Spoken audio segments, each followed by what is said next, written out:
So we're going to be continuing on today. So yesterday we went over common pathology, what common pathology looks like. It's something you really need to know because I do get referrals from vets all the time for pulp exposures where there's not a pulp exposure. I mean, I wouldn't say all the time because I think the vets that refer to me in this area of the world are getting more and more educated as education becomes more available and they increase their knowledge, skills, and confidence in their own training. But yeah, you don't want to be the person to misdiagnose something or even worse, completely miss something altogether. So yesterday we looked at some of the common types of dental pathology that you will see in horses' mouths. And remember that periodontal disease is the most common disease of mammals, of horses. So common things occur commonly. If you're looking for an area in your practice to be able to treat and really help animals, then this is definitely the way to focus. It's one of the areas that really got me interested in equine dentistry in the first place, is that how much it could have a positive influence on horse welfare, which, you know, we're veterinarians, we love animals. It's why we've come into the industry or the profession in the first place. So it is an incredibly rewarding journey to go on to learn about this stuff and to be able to help our patients. But I do acknowledge that there's a pretty big, pretty steep learning curve when you are learning about equine dentistry. And yesterday we discussed some of the ways that you could set yourself up for success. So having the right sedation on board, having the right sort of equipment, light. I know there's been a big discussion on the types of lights available for dentistry. Keep that going. So knowledge shared is really wonderful. You know, having a clean mouth, being able to use your mirror and actually identify what you're seeing in there. And even if you are seeing something and you're not sure what it is, if you can identify abnormal versus normal, then you're already 5 steps ahead, right? Because we're veterinarians, we've been trained to go and do the diagnostics.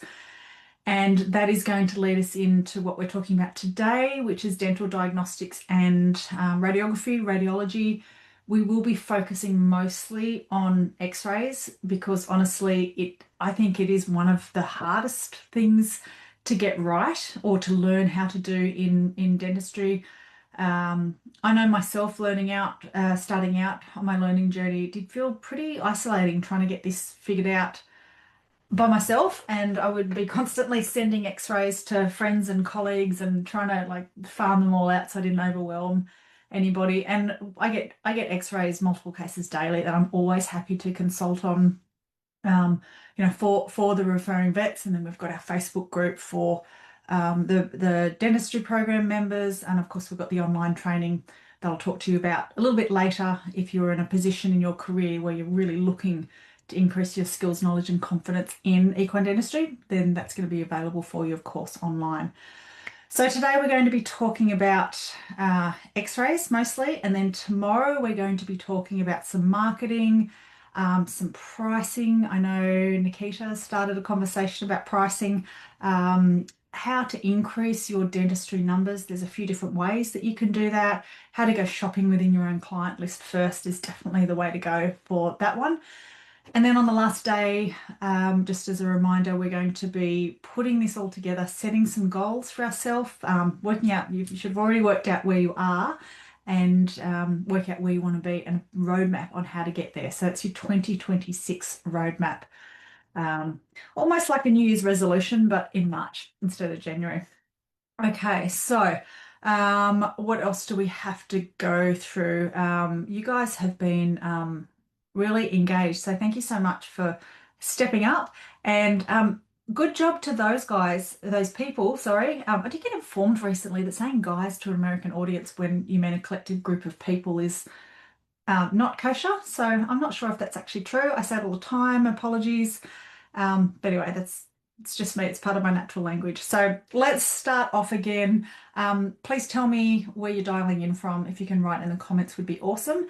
And well done to those people who took the initiative yesterday and are taking part in the challenge and actually went and cleaned some of their gear or organised it, or the glove box, which is as I said, my go-to area, or they, you know, swapped out their batteries, whatever it is, because it's this really small steps that lead to momentum.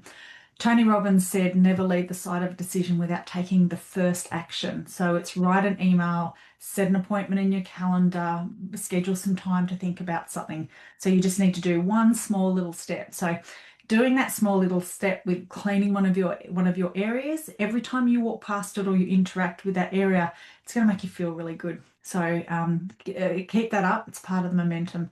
So yes, so if you guys want to, guys, there we go again, write where you're from in the comments, that'd be awesome. Hoping we have the same people we had yesterday and maybe more, given that our tech is hopefully going to work. Okay, well, look, we might get started. So Tommy cleaned his dental Halter after extraction week, was a little bloody. Yeah, pull apart my gag today and cleaning out the mechanisms. Awesome. Great time to also check the ratchets. If you have a speculum that is closing on your arm, that can be really dangerous. It's really pretty cheap to change out your ratchets. You can just order new ones online instead of having to buy a whole new speculum. You can just buy the ratchets to keep your arm safe and stop that speculum from closing on your arms or your hand. Audrey, hello again. This is the third time I've seen you this week, Audrey. From Quebec, charged your batteries, bit of cleaning the cab. Yep. Hey, Jacqueline, South Dakota. Christina, Central New York. Kirsty. Guys is good. Thanks, Kirsty. Appreciate that. Katie from Minnesota. Awesome. Again, still a really massive lag between what I can hear myself saying and the comments coming through, but we'll just have to deal with that. That's what it's like. Hey, Carolyn from the UK. Again, must be very, very late at night for you. So, or really early in the morning. So I appreciate you taking the time to join us. Morgan from South Carolina. Hello. Okay, well, look, let's get started. Today is going to be a little bit about talking about stuff with some radiography here. So, again, can people let me know that they can see the PowerPoint? Okay, I do have a video in this PowerPoint. I can promise you I will not play it because it will disrupt the live stream again, and it looks normal to me, so I have no idea. So if there are problems with what you can see or not see, please let me know because I can't tell from where I'm sitting, but I can tell when I read the comments, even though there'll be a little bit of a delay. Marie checking from Texas. Yes, love Texas. I'm there 3 to 4 times a year. Clean the dental trailer floor. Had a layer of dirt carried from the wind. Yep. And Kristen from Nova Scotia. Hello. Jennifer's cleaned out a vet box. So good, honestly. Gertie, yes, doing a load of washing dirty work clothes absolutely counts. So Gertie from Tasmania, who does a lot of dentistry and has just started a new practice. Well, maybe, a year ago now? Doing super, super well and becoming the person known for dentistry, which is really very, very cool.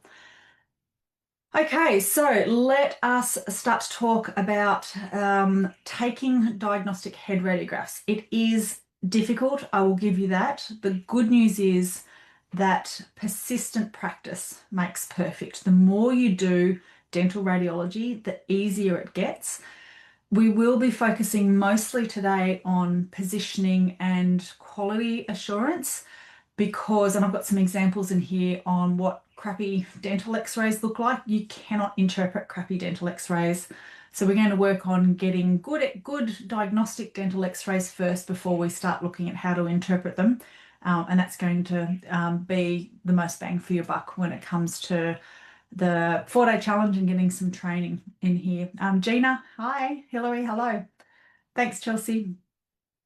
So the most important thing or the steps that you need to be aware of, and look, a lot of this might be, I'm not teaching you how to suck lemons, but this is just a little bit of a reminder about what your patients need and what you need to have set up in order to take good dental x-rays. So your horse needs to be sedated. That's the first thing. They do not like plates being placed close to their head. They will naturally move away.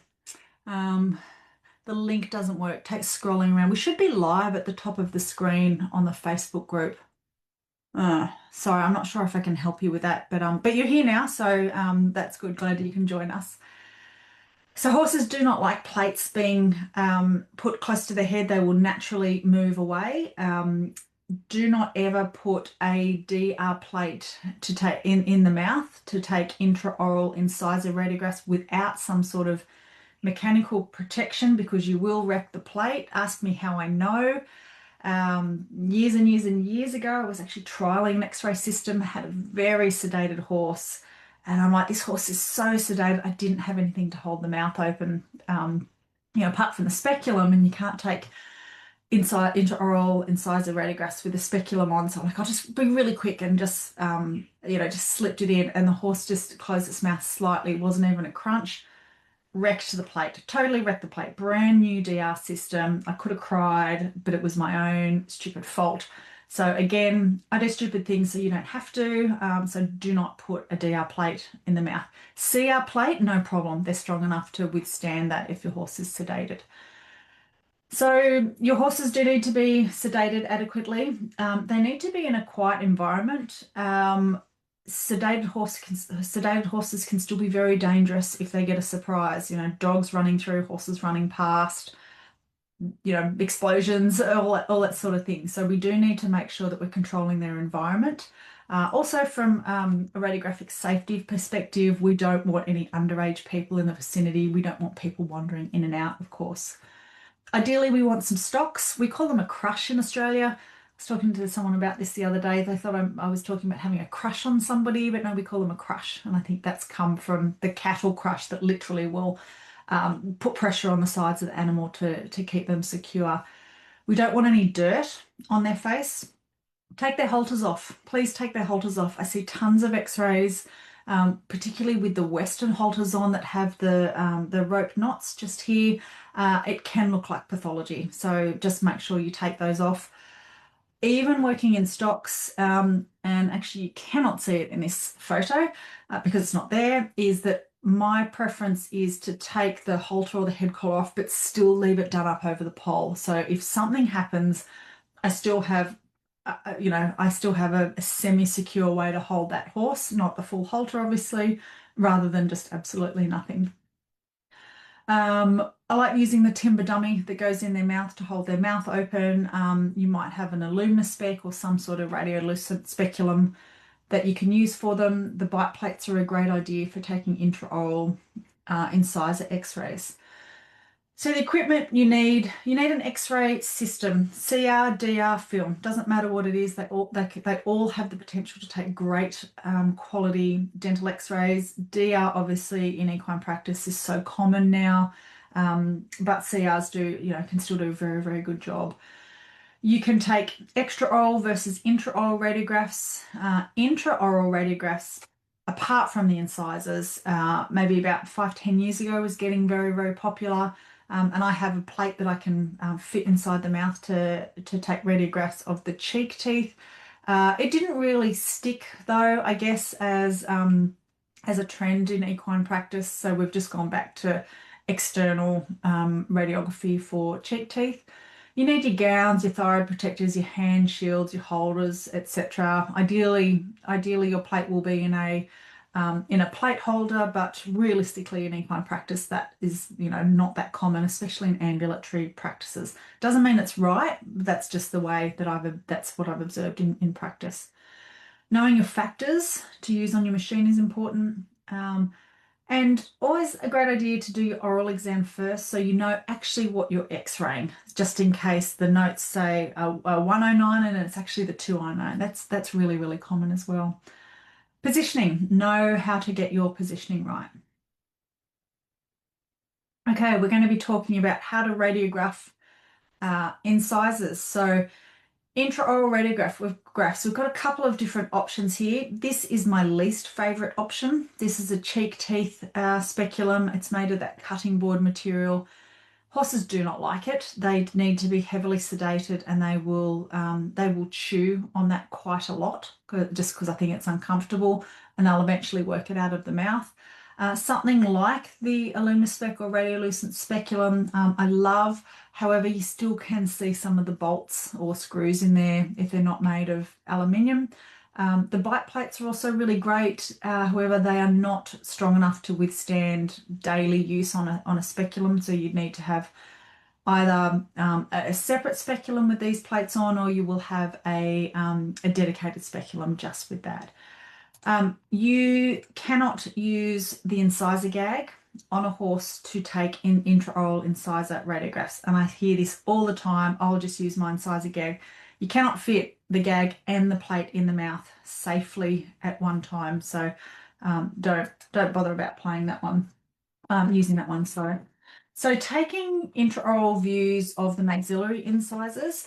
So as we touched briefly yesterday on the disease EOTRH, we know that it's becoming, we're finding it with increased frequency in our older patients, not because it's a new disease, but it's because our radiography is now at the stage and readily available enough that we actually have the ability to image these guys.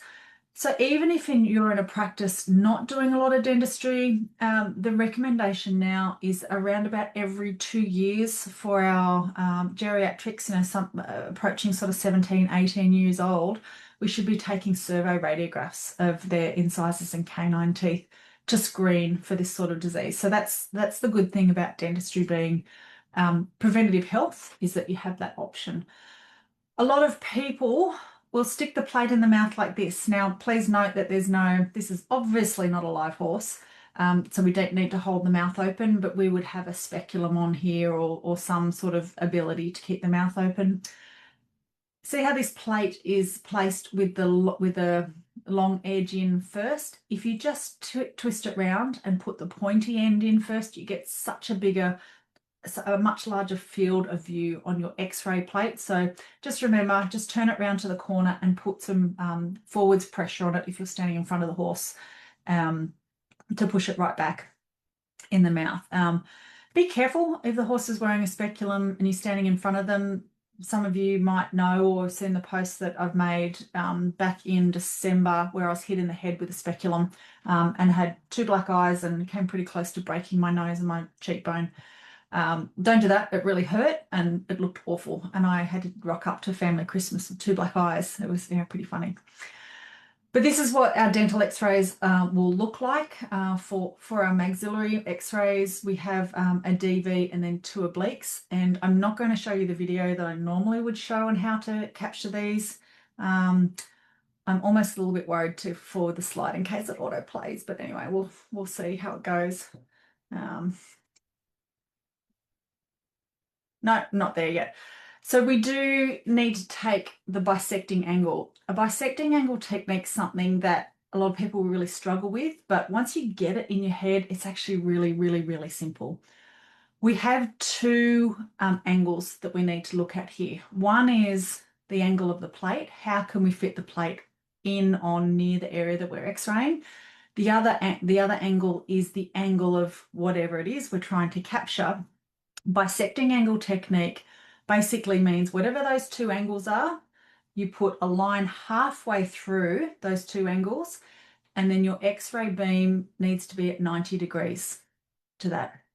So you've got the plane of the plate, you've got the plane of whatever it is you're x-raying, your bisecting angle, just split the difference, you've got a line through there, and then your generator beam is at 90 degrees to the angle of the plate. So if you can get that in your head, it's just way easier to understand what that might look like in practice.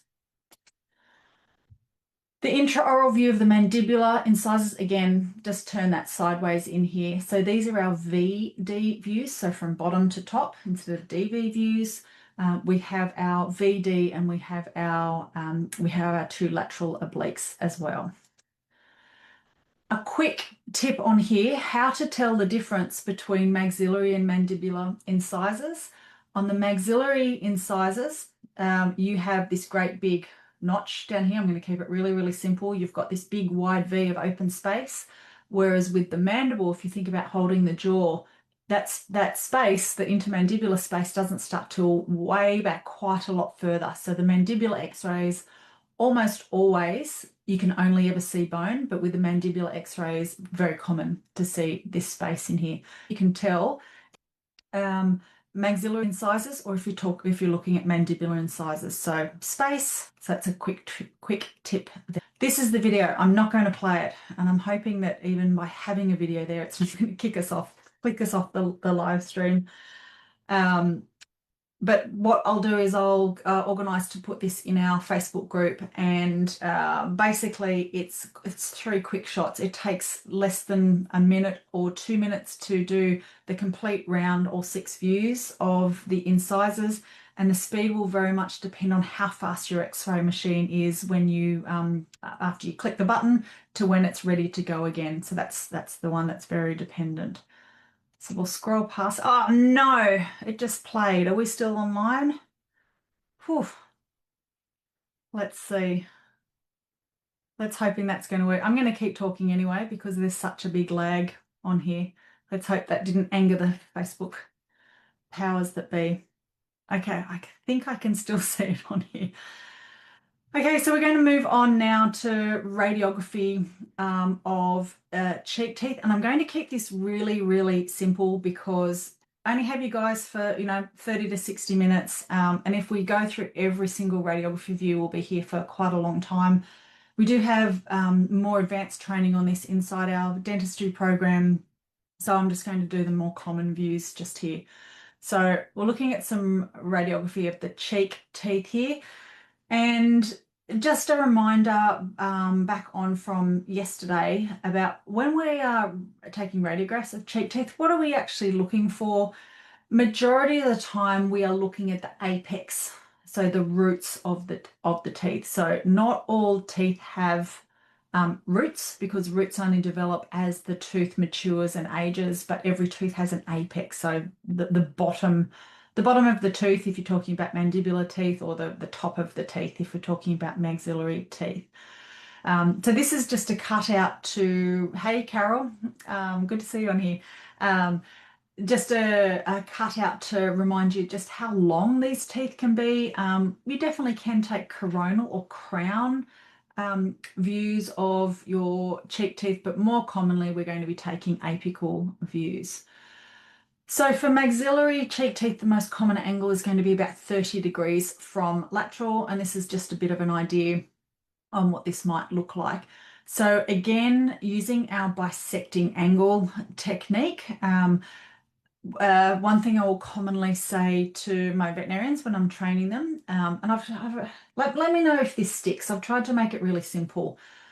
When you are x-raying the maxilla, the top of the plate should be out and away from the horse in order to minimize the forelengthening or foreshortening of your image.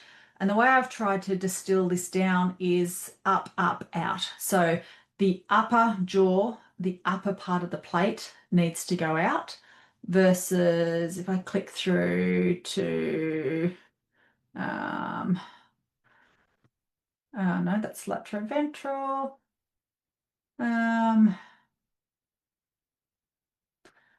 This is, yeah, the lateral ventral oblique. So, and then if you are x-raying the mandibular cheek teeth, then the bottom of the plate needs to be out. So it's up, up, out, and then down, down, out. So hopefully that will help a few people, and it might make sense when we go through the bisecting angle technique. So a couple of things here. A secure table works really well. One of the big Otto garbage bins that we can get here in Australia also works really well. They're plastic, lightweight, yet sturdy, and they're the right kind of height. You either want to have one of these timber dummies that you can put their incisors on and rest on the table. They're quite good when you're distracting the jaw to take offset DVs, because often you'll hold your offset angle in there. If you don't have one of these dummies, just have like a really thick padded towel so they don't smush their muzzle, because they, if anybody's ever had to pick up a horse's head, and I know you all have, whether it's attached to the horse's body or not, I know it's a bit macabre, but I've previously done a lot of workshops, so I've moved a lot of horse cadaver heads in my lifetime. It's freaking heavy, and you've got all that weight on their lips, so don't let them smush their lips. So that can help keep them secure. For those of you who are doing your dentistry solo and are also using these dental halters, you can actually position the plate in there so you can take radiographs completely by yourself just by putting the plate in here. It's a little bit more difficult for taking mandibular x-rays. I'll tend to actually rest their mandible in this back bit of the halter. So they're really just supported just under the jaw with nothing else on. And if you move that forward enough, you've got a clear space and you can put the plate in there as well. So going back to our bisecting angle technique, you have got the angle of the plate, you have got the angle of whatever it is you're radiographing, you've got the bisecting angle, so halfway between those two, and then you've got your generator beam at 90 degrees to that. So obviously we don't want to take lateral because we'll get overlapping and we won't be able to see what we need. So using the bisecting angle technique actually applies to every single view that we take. So here's just an example here. Note I'm only wearing one glove and it's not positioned very well, and I'm not even wearing a glove here, which is my bad. That's really not on anymore. We should be having proper PPE. When we are taking cheek tooth radiographs, we really want to center our beam on the rostral edge of the facial crest. So that's the rostral edge of the zygomatic arch, and you can see me pointing it out here. And that's just a really good place to center your beam on, to make sure that you're going to capture as much as you can. It's a good point here to mention that it is not realistic to expect to get great images of all 6 teeth in the arcade from one single shot. You'll need 2 or 3 shots, and I'll show you why in a little minute. Let's have a look here. Just checking the comments here. Yes. Yeah. Randy's saying for the maxillary, look for the small hole where the bones. Yep, there's a little frame in there. Audrey's saying someone made a tunnel by bolting 2 cutting boards together so it fits over probably the plate. Yes, you can do those. I know Podoblock make ones. The problem with those is they tend to be very bulky, and once you've got the plate and the tunnel in there, it can be difficult to fit it into the mouth. Randy's saying often see a lot of dentistry above the maxillary. Might have been often see a lot of density, sorry, above the maxillary, 8s and 9s, like a wisp of smoke. Great question, Randy. It's completely normal. It's not pathologic, and I'll show you an image of that in a minute that's labeled.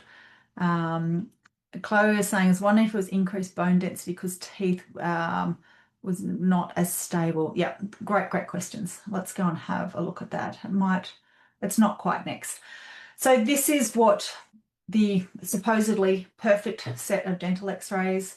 When I did my residency for AVDC, we did need to produce a complete set of repository radiographs. It was extremely difficult. I think I'm still glowing in the dark from the amount of radiation exposure I had over taking all of those x-rays. It was a pretty crazy experience.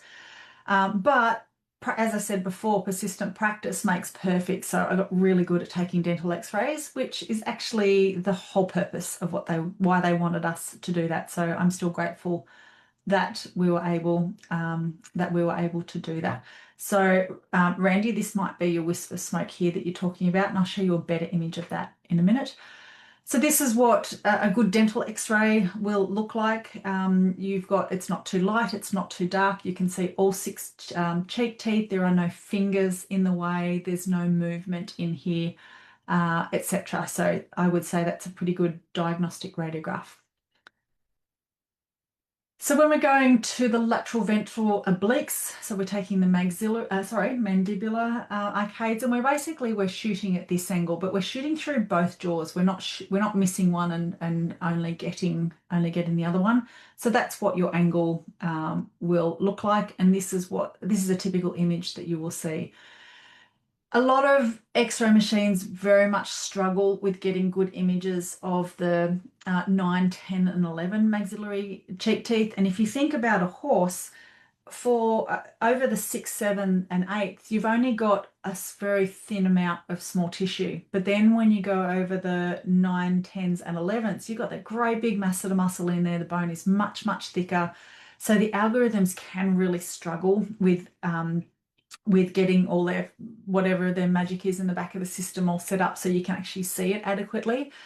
A little bit of a tip, especially if you've got an older machine. If you've got an older machine and you want to take x-rays of the more distal cheek teeth in the mouth, what you can do, so two things. One is that you can tape something metal to your plate, just a scalpel blade, doesn't have to be very big. Tape something metal onto your plate. That can help correct the algorithm when it goes from super exposed to super unexposed. That might not even be the right term, but the amount of X-ray photons that it will absorb, that can help correct it.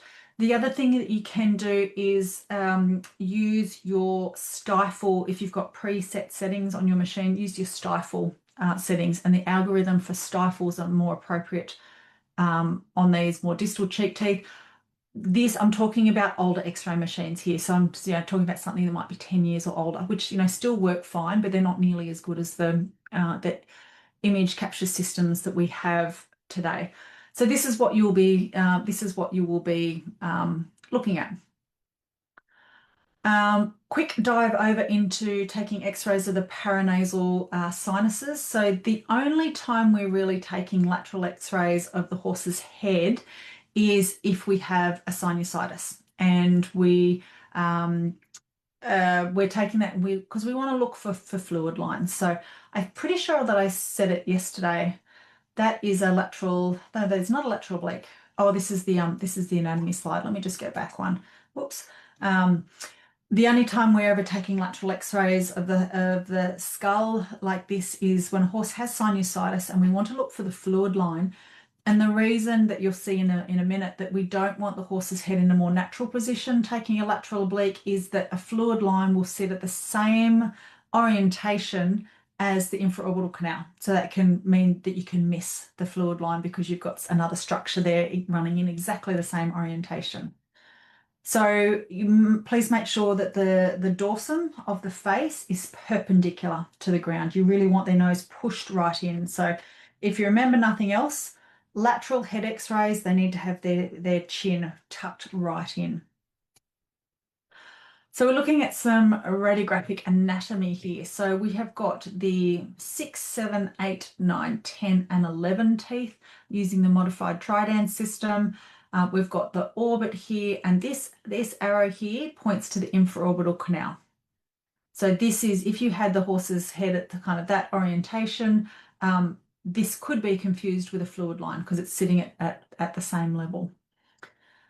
Then we go on to the maxillary septum. So Randy, I'm pretty sure this is what you were talking about, this wisp of smoke thing.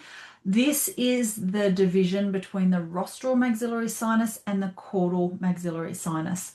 So in the horse itself, the maxillary septum it's thin, but it's solid. And then over the top, about here, you've got the bulla of the maxillary septum, which is kind of like, I always think of it as reinforced tissue paper. So you can penetrate the bulla just with your fingers. It's kind of very, very crinkly. You can, scissors can go through it, your fingers can go through it, and we will commonly break down that bulla when we want to increase drainage between the rostral and the caudal maxillary septums. So this is the junction between the rostral and the caudal maxillary sinus. So this is the wispy bit of smoke. You also do need to be careful because from yesterday, you might remember that the number 9 tooth is the tooth that has the most amount of pathology. When you get pathology, you get increased sclerosis of the bone. Increased sclerosis is an indication of inflammation, usually associated with infection. It just happens to be here over the 9, which is very closely associated with this septum just here. Randy's saying you're referring to the generator or the plate. I actually think it's not the generator, it's the plate and the algorithms in the actual system itself. So the age of the generator shouldn't matter because 70 kVp is 70 kVp. Yep, you're absolutely right. It's the actual system, not the generator, that I'm talking about. That's the area often it's much more pronounced. Yeah, probably because you've got increased sclerosis. But it will also depend on what factors you are using as well. So the factors that we are using here are great for teeth. They are not as good for looking at the paranasal sinuses because you can see that this is starting to get a little bit burnt out in there. Okay, let's move on. So we've got the rostral maxillary sinus. Would you guys believe I did graphic design for a year at university, and this is the best that I could come up with. I couldn't even stay within the lines coloring. Can you believe it? So orange is the rostral maxillary sinus, and yellow is the caudal maxillary sinus. So the rostral's really small, the caudal is really, really big. And then you've got your little naso-incisive notch here, which is a really useful thing to work out if you're actually on a true lateral orientation or not. Our DV views, I'm just going to have a sip of water. Our DV views, one of the most underutilized projections that we have in our arsenal. Pretty much every case I see gets DV views taken, usually about 3 of them. So DV is our dorsoventral. Your factors definitely do need to be higher for this. I did forget to mention with pretty much all of our dental x-rays, with whatever system you've got, use the same factors on your generator as you would use for taking a lateral fetlock x-ray. So whatever that is, 80, 0.05, it just depends on how your system is set up. But that's a good place to start. So with a DV, you want the horses obviously sedated. The plate goes under their head, and you do need to be holding that generator up a little bit higher. And then we are putting the center of the beam roughly halfway between the most rostral aspects of the zygomatic arch, or the facial crest just here.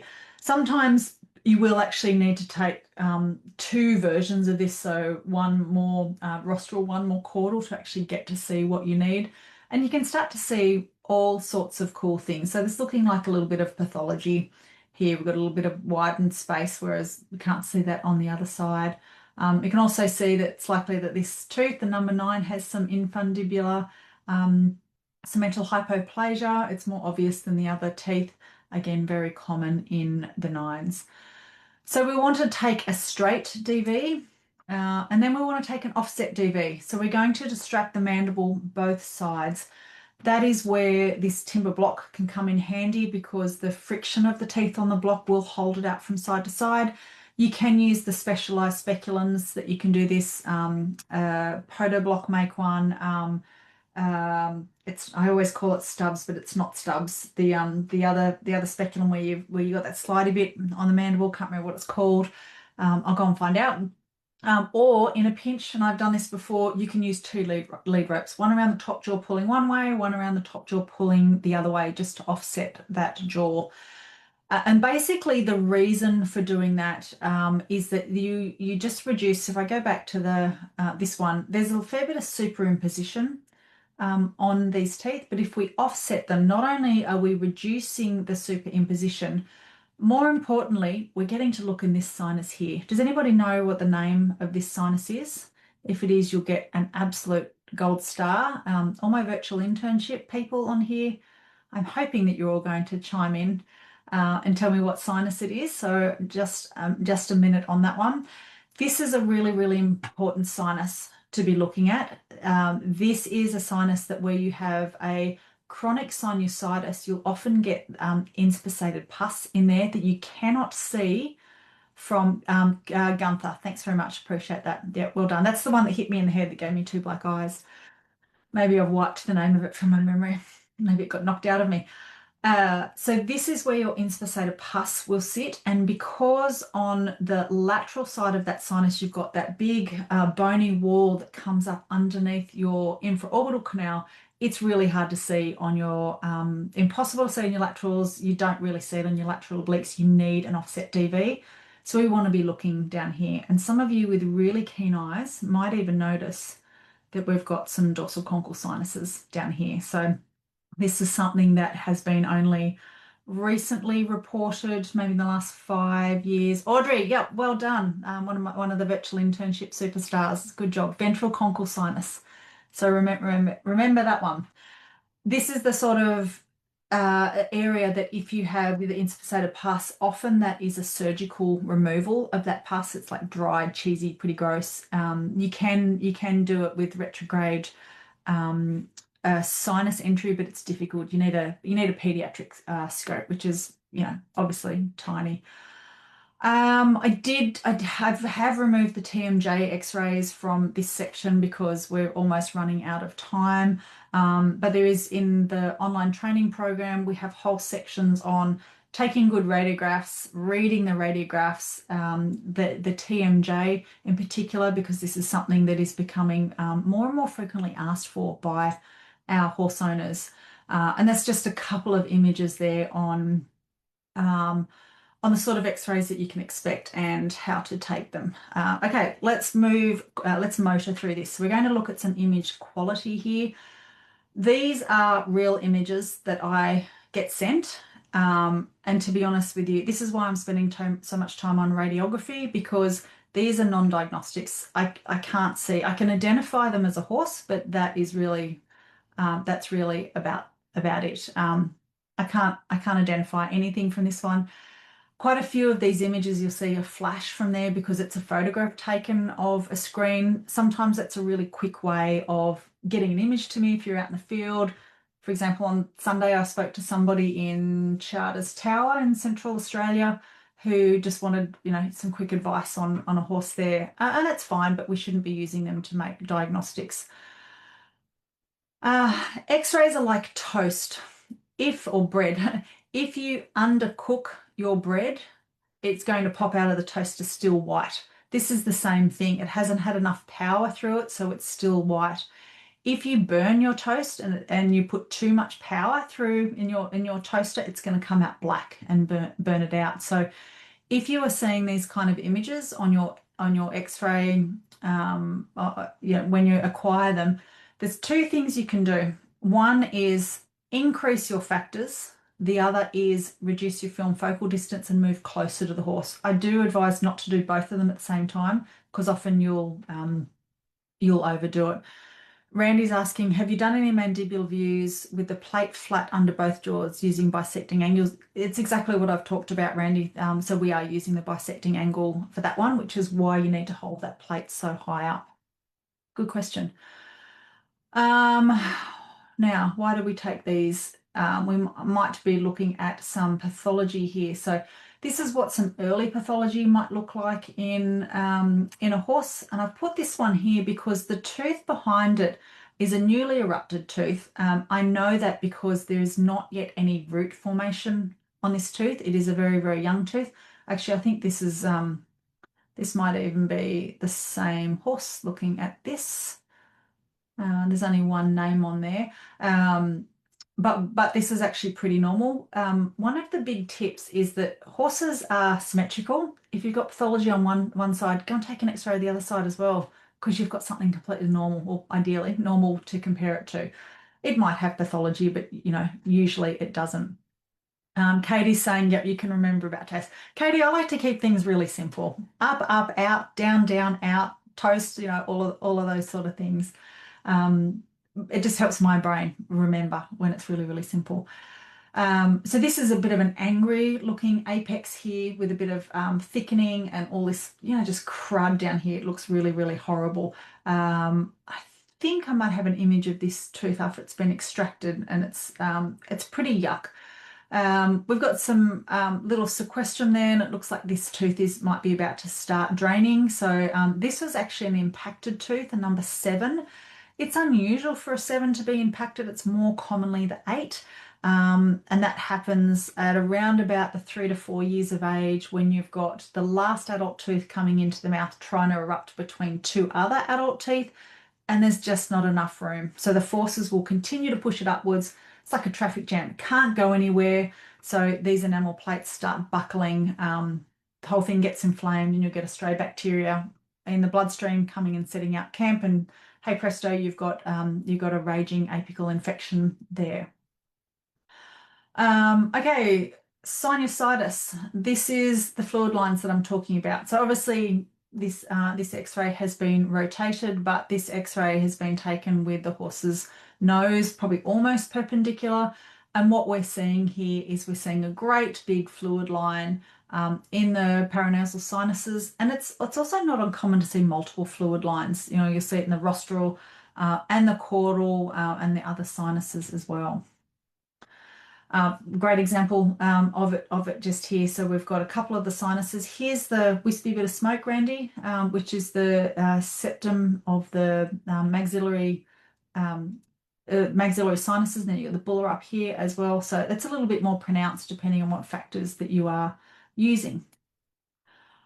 If you get this really mottled looking density on your radiographs, on your DVs in the sinuses, so this is the rostral maxillary sinus, this is the caudal maxillary sinus, there's the wispy bit of smoke, which is the septum between them.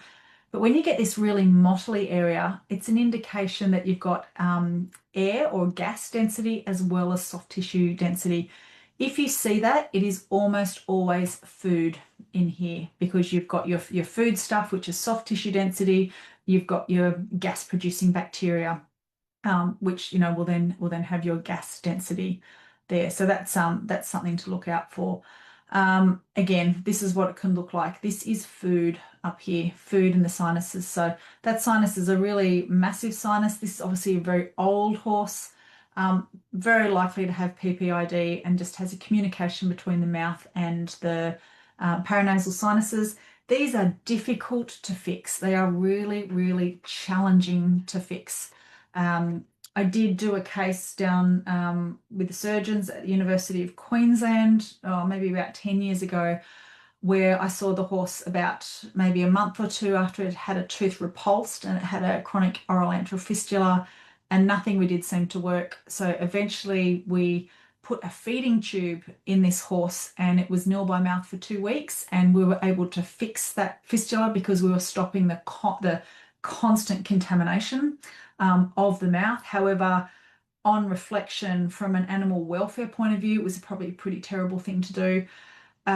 Because horses are designed to just eat, right? In addition, this poor horse got it was a Pseudomonas and a something else infection, so had to be put in isolation. So not only that he couldn't eat, couldn't put food in his mouth, even though he's being fed through the feeding tube, he also was quarantined for other horses. So I still feel terrible about that horse. I think that horse would have suffered. However, did fix the oral antral fistula in the long run, and it was for a huge fistula. So, I mean, I still class that as a win, but I think there's better ways to do it now. What is this? Okay, can anybody identify what the pathology here is? This is a little bit of a tricky one.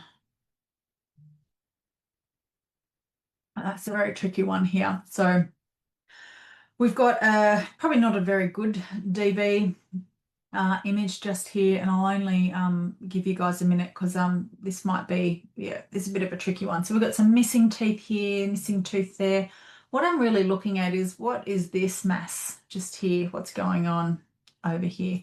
So let's go and have a look. So once you circle it, you can see it a little bit more easily. If I go back, whoops. If I go back, you can kind of get the idea, the impression that there's something there. Good thing about radiography is that even I will look at radiographs and go, I've got no idea. And I look at these day in and day out. So we're all here to keep learning. So a little bit more radiographic anatomy. We've got the rostral maxillary sinus, the caudal maxillary sinus, the septum, the wispy bit of smoke. We've got the ventral conchal sinus with the special concha in here. We've got two extracted teeth here. DV views are also fantastic for post-op radiographs because you are looking straight down that tunnel. Fragments and chips and small bits of tooth can definitely hide on your lateral obliques, but they have nowhere to hide when you take a DV. So I will routinely take not only my dorsolateral obliques, but I will take an offset DV as well after extracting a cheek tooth because I want to know that I haven't left anything behind. Using staples. So we've got a couple of staples down here, and we were using these as radiographic positioning markers. So we've got 1, 2, 3, 4, 5, maybe 6 in there. These are the post-op radiographs, and these can be very helpful with surgical planning and to making sure that you're in the right area.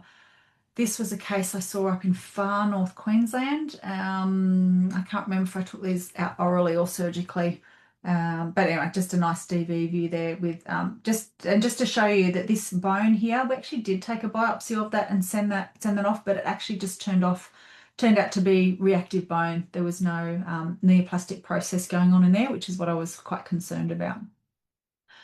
So we've got the 7 golden rules to take great x-rays every time to help with your diagnostics and your treatment planning. First thing is you're going to need sedation because we want to be taking an x-ray, we don't want to be taking a movie. Take more than one exposure of the area. So if you are there taking an x-ray, just stay there and take another one. You can move it ever so slightly, you can change your factors, but just take 2. It is incredible the amount of difference there will be between x-rays that you've set up to be exactly the same. So if you're using DR, it's cheap, you can do it very, very quickly. Take 2 views. Also, take the opposite view. The horses, bilateral, take the opposite view. Opening the mouth is going to give you better image quality because it will reduce your superimposition. And it just adds more air into the area, which is going to give you greater contrast. Get totally set up before taking your x-rays. Don't rock up there, sedate the horse, then set up your x-ray gear, then put your gown on, then get into position, then get ready to take the x-ray. Get all that stuff set up first, sedate your horse, allow enough time for it to sink in, and then proceed with your x-rays. You'll get more bang from your buck there. Positioning, this is about practicing. It's also about educating yourself. I see a lot of hold and hope kind of x-rays where the people are not actually thinking about, okay, am I at 90 degrees to the head? Is my angle appropriate? They'll just go, I've seen people hold it up like this and they'll hit and hope, and it often doesn't end very well. Bilateral images of the affected area, take the pathologic and the normal side, and also have a perfect set to refer to. So those of you who are doing the online dentistry training course will obviously have access to the complete set of perfect x-rays, which is great for when you're in the field, and we make them in flip books as well, that you can refer to that image and go, okay, this is a really good one, this is a shit one. How do I get this one closer to this one? And sometimes just having something to copy can be really, really useful. Let's have a look. I have lost. No, we're still there. We're still good. Okay. The live stream's still going, so I'm pretty happy about that. Let me make sure. Yay. Everyone's still here too. That's pretty awesome. Count your cheek teeth. 1, 2, 3, 4, 5, 6 on top. 1, 2, 3, 4, 5 on bottom. Get into the habit of counting your cheek teeth. 2 vets have looked at this before these x-rays came through, and they're the right kind of distance apart, right? It was just this little hook here. I went, oh, why is that there? And then you go back and count them and you go, look at that. Yeah, it's got a lot of people. So get into the habit of counting your cheek teeth. EOTRH, just quickly want to jump onto this. So these are some of the images you saw yesterday. Again, these are photographs from a screen, so the different quality of the screen will give you different resolution of the radiographs. But this is what you'll see with resorptive lesions in here. There's multiple different types of resorptive lesions. You'll see fractures. This is below the gum, more resorptive lesions. You've got some hypersegmentosis here. You've got some hypersegmentosis on these ones as well. Oh, this is a really cool case. I have never seen a case like this until recently. This was her name was Maggie. She was, I think, about 17. She was a Shetland, dearly loved, probably the best groomed horse that I've ever had as a referral. She was in pristine condition. She had a horrible mouth, really advanced periodontal disease. And when we were working her up, this is what we found. So this is, these are an x-ray of cheek teeth that are badly affected by EOTRH. We have only really found EOTRH in cheek teeth in the last, say, maybe 5 to 8 years, and it's only because we started looking. We did think for a while that it was actually just premolars, so the 6, 7, 8, but this number 8 clearly has resorptive lesions as well. What we can't tell the difference between is what is normal age-related resorptive lesions and what is pathologic as far as, being classed as EOTRH. However, this was really, really advanced. You can see a cementoma down here. Cementomas are benign tumours of dental origin. They will often form in areas of chronic inflammation. So this one absolutely fits the bill. We only took one tooth out of this mouth, which is this one here, and you can just see the roots have been completely eaten away. These are all really terrible resorptive lesions here.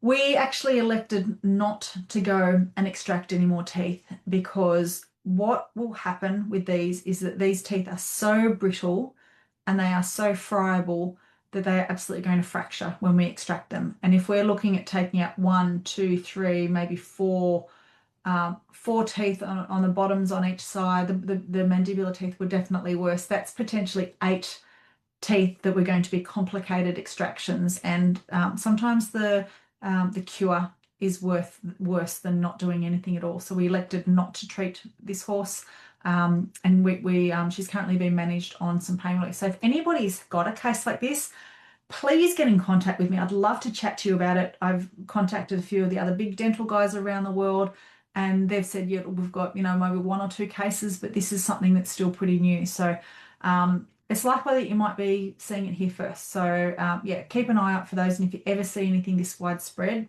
please let me know. I'd love to publish this. This would be pretty cool.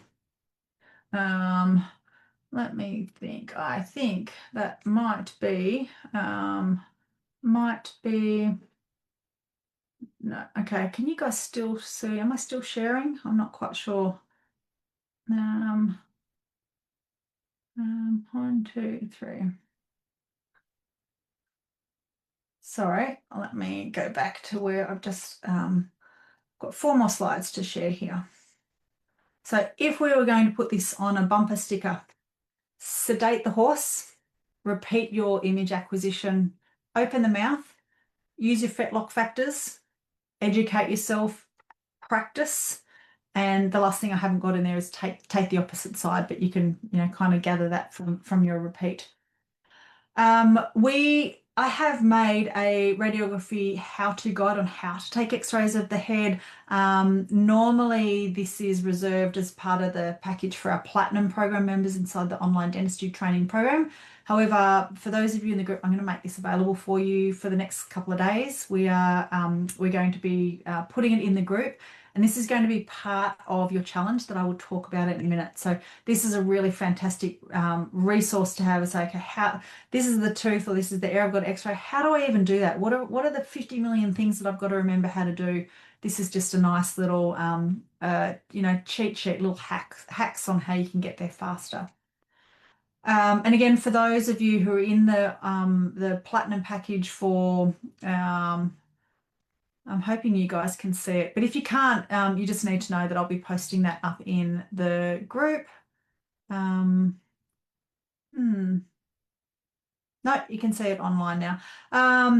That have access to our perfect set of x-rays. So this is both in an ebook, and it can be purchased as a flip book as well, as long as you're a member of the platinum package for the dentistry program that I'll talk to you guys about later. Okay, your challenge for today. Whoops, let's move that back there. Go and practice your x-rays. This is what we are going to get you guys to do. So you might have noticed that the workbook, day 2 workbook, has been posted up in the group. So to answer some of the questions in there, first of all, nothing will elevate your equine dentistry practice further or faster than having the ability to take really good quality diagnostic dental radiographs. So for those of you who are here listening live, and for those going to be listening to the replay, what are the 3 things that you can do in the next week or 2 to drastically improve the quality of your images? maybe it's that you need to practice. Maybe it's that you need to go and download that book and actually just refresh yourself. Maybe it is you need to get a skull, or your next patient that you see that you're radiographing anyway, say to them, hey, I'm improving my dental radiology. Would you mind if I snapped a few pictures of your horse's head? It's you. Most clients are going to say yes to helping you further your education in that. So just go and get started. So what are the ways that you could improve the quality of your dental radiographs? Do you need to get better PPE? Do you need to be paying attention to the collimation? Do you need to understand and apply the bisecting angle techniques?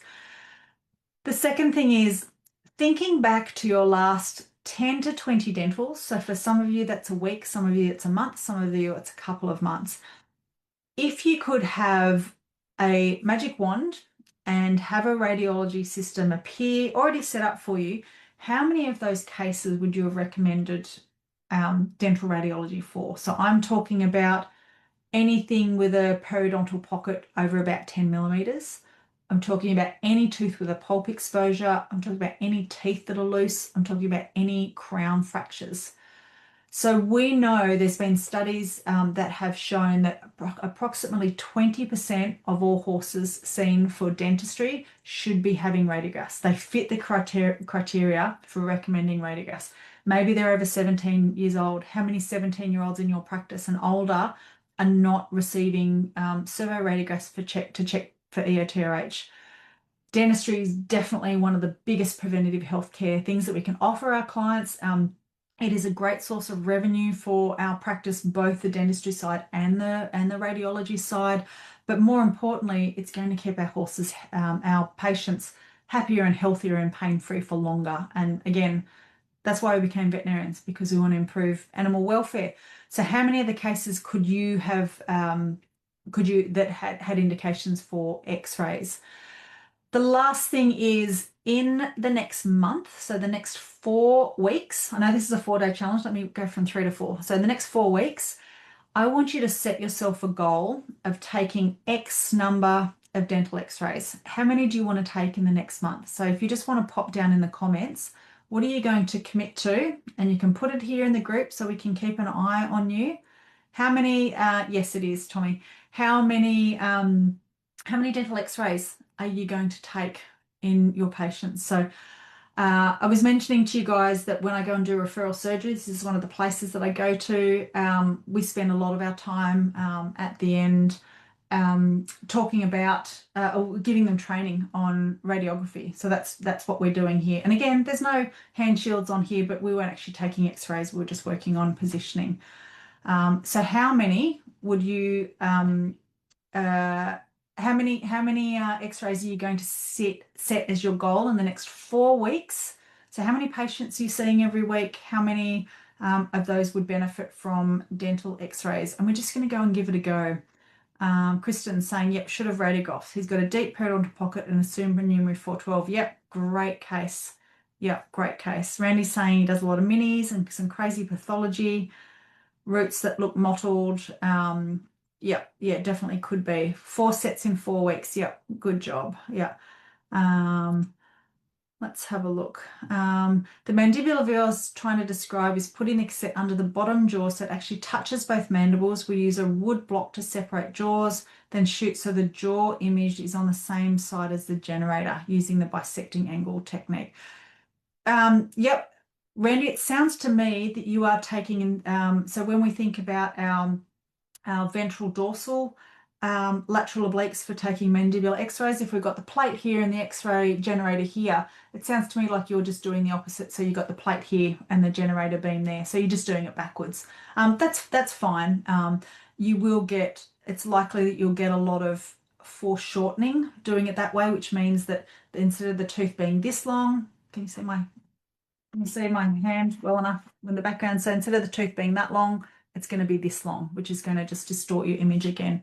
Audrey's going to do 20. Go, Audrey. That's awesome. I can't tell you how much you guys are going to improve if you just spend some time taking some X-rays. This is really awesome. Well done. So for those of you who want an extra challenge, it's going to take just 30 minutes. Set yourself up with a skull. If you've got a skull, otherwise beg, borrow, or steal one, and your x-ray generator, garage is the perfect place to do it. Spend 30 minutes practicing your x-rays. You don't have to be there for 15 hours. If you don't have 30 minutes, spend 20 minutes. If you don't have 20 minutes, spend 10 minutes. And if you don't have 10 minutes, there's something wrong, because everybody should have 10 minutes. So spend half an hour to practice taking some x-rays. Download the guide that we're going to upload in the Facebook group in a minute. Go and take some x-rays. Just practice. You will improve infinitely, and it's the first step to starting to improve your confidence with taking dental x-rays. Once you're confident in taking dental x-rays, then you move into interpreting them, but you've got to get the radiography right before you get the radiology right. Red 4, but I'm going to hold myself accountable to pulling my practice head out of the freezer and spend half an hour practicing. Awesome. You also don't have to, I can just stop this share now if it's being frozen. You don't have to thaw it either. You can easily continue to x-ray it, a frozen head. If their jaw is shut, that's going to make it a little bit harder, but give it a go. I've got to admit, it's been a little bit like Godfather the movie here, because I will commonly have horses' heads in the freezer down here, and my husband likes to joke it's the Godfather, and don't cross me, otherwise you'll end up with a horse head on your pillow. But we used to put glass bottles between. I don't drink beer very much, but we'd put a beer bottle between their teeth to help keep the teeth separated while it's being frozen. Just a tip there. Is that working better, Audrey, or is it still frozen? Okay. Look, we're drawing to the end now anyway. Okay, so I might draw it to the end. So the challenge for you guys, set yourself a goal on how many you'd like to x-ray in the next month. And if you're watching the replay, please let us know. What is it they do? Hashtag replay. So come and say hi. Let us know where you're from. Let us know how many dental x-rays you're going to take with hashtag replay, just so we can make sure you're still involved in the conversation. I know that a lot of Europeans doing the challenge are watching this the next day. Melissa, any quick tips for TMJ rads? Try the first time, took me 80 tries. Yeah, your positioning is so important. One of the quick tips that I can do for that is, if you've got an iPhone or a torch or something like that, is put your plate up near the TMJ, use your torch where your generator will be, and what you want to do, put your fingertips on the TMJ.